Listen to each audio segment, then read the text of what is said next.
In 1 Corinthians 11, does Paul encourage women to cover their hair with a veil? Or is a woman keeping her hair long the only covering that she needs? In this video, we'll go over this debate to find out what kind of covering Paul wanted women to have.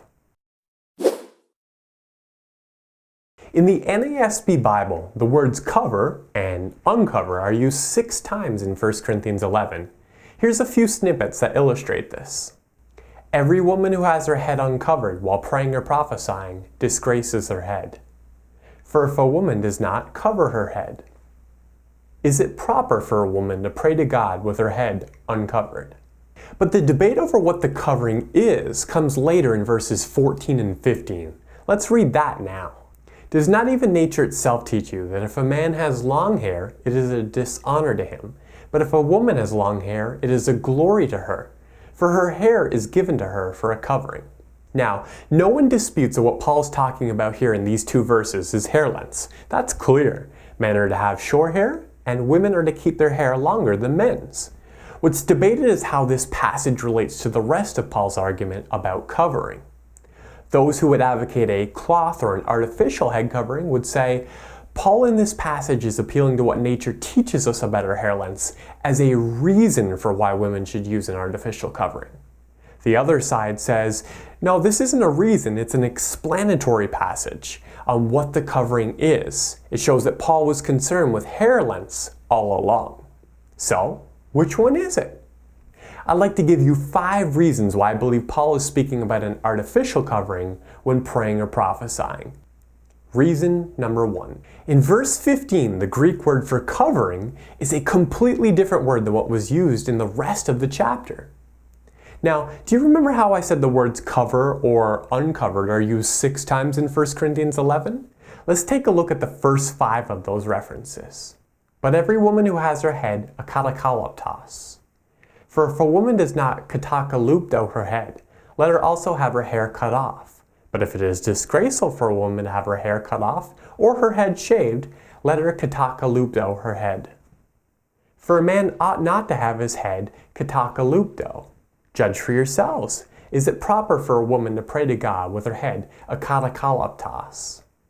Okay, so we've just looked at 5 of the 6 references for cover and uncover. And we saw that when Paul refers to a covering, he calls it katakalupto, and uncovering akatakaloptos. It's the same Greek word, but the latter is in the negative. Now let's look at the last reference to covering, which comes from verse 15. Does not even nature itself teach you that if a man has long hair, it is a dishonor to him? But if a woman has long hair, it is a glory to her? For her hair is given to her for a peribalion. So even though English versions of the Bible translate both words as covering, Paul differentiates between the 2 by using a completely different Greek word. In the one verse where he's clearly talking about hair lengths, he calls the covering a peribalion. Whereas in the rest of the chapter, when he talks about how women are to worship, he uses katakalupto. So, if verse 15 was an explanatory verse, and Paul was actually talking about our hair lengths all along, wouldn't he have called a woman's long hair katakalupto?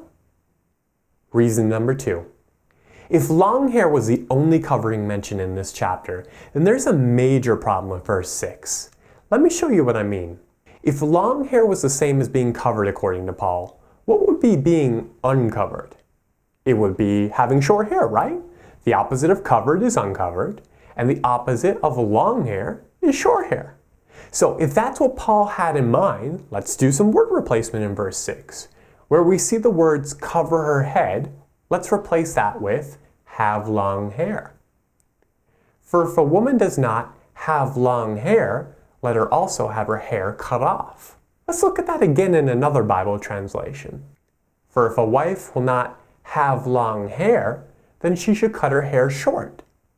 If you refuse to have long hair, you should cut your hair short? But you'd already have short hair. The argument wouldn't make any sense. He has to be talking about an artificial covering. Reason number 3. Paul is only concerned with covering during specific times. He says in verses 4 and 5, every man who has something on his head while praying or prophesying disgraces his head. But every woman who has her head uncovered while praying or prophesying disgraces her head. He makes it clear he's not talking about what happens all the time, he's talking about what happens at a specific time. This is about what one wears on their head when they're engaged in worship acts. So the very fact he limits the covering to specific times hints that he has a removable covering in mind. This is something you can put on and take off, not what is permanent, like our hair. Reason number 4.